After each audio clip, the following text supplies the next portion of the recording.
మెట్టుకు నీ వలె నీ పొరుగు వారిని ప్రేమింపుము. ఆమేన్. ఈ రోజున ఒకవేళ నీ పొరుగు వారితో, నీ సహోదరులతో మరి ఈగో కలిగి, అసూయ కలిగి హృదయమందు కోపపడుతున్నావా? అయితే దేవాది దేవుడు నీతోనే మాట్లాడుతూ ఉన్నాడు.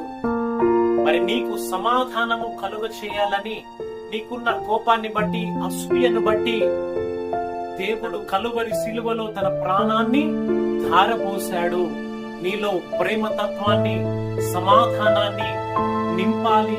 ఈ రోజున ప్రేమస్వరూపి అయిన దేవుని మాటలు హృదయపూర్వకంగా నీవు చేర్చుకొని నీ యొక్క సహోదరులతో ప్రేమ కలిగి దేవుని ప్రేమ రాజ్యములోనికి నీవు నడిపించబడుదువుగాక.